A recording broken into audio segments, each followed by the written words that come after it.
The challenge to deny, the challenge to stand, and the challenge to remain. Yan po yung mga pinagdadaanan natin mga Christians ngayon.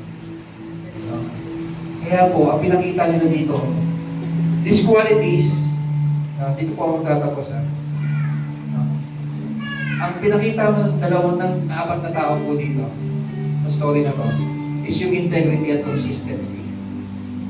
Kailangan po natin ng integrity at consistency. Ano po yung integrity? Sabi ni C.S. Lewis, integrity is doing the right thing when no one is watching. When no one is watching. As Christians po, napaka-important ng integrity.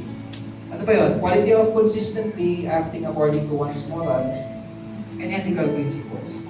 Parang quality of being honest. Integridad. Pag isang tao may integrity, pero alam mong makakasahan niya. Ganun po yun. Pag sinabi po natin disciple tayo ni Lord, we have to live as disciples, hindi lang po sa church. Kamusta yung integrity mo sa labas? Nai-gets natin? Kamusta po yung integrity natin sa labas? As a Christian. Ito yung struggle. Dapat may qualities tayo.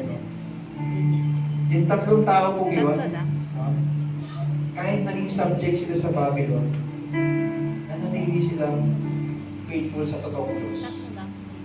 Kahit yung kasama nila, yung community nila, hindi mga Kristiyano, nanatili silang Christian. Andun yung integrity. They did not compromise. Pinanindigan po nila yung paniniwala nila.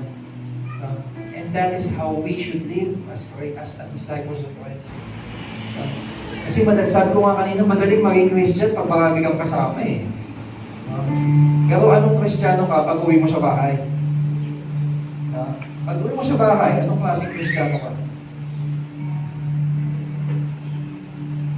Baka tayo yung Kristiyano na sinusuot lang natin yung Christianity pagpapasok ng church. Pag lalabas na tayo ng church, huhumarin mo na. Nagigits ba natin? Sana hindi po ganun. Because Christianity is being Christ-like. Yan po yun. Dapat kita sa labas. Sa bahay mo, sa school nyo. Baka dito, praise the Lord ka pa. Umiiyak ka, tapos pagdating mo sa school, ikaw yung namumuna sa kulukuhan. Di ba? Ikaw yung namumuna sa pagdurugas. Nahiya sa integrity. Di ba? Hindi dapat tayo hindi tayo pang church lang. Hindi dinesign mo ni Lord para dito lang sa church. Dapat sa labas, nakikita. Yan po yung challenge eh.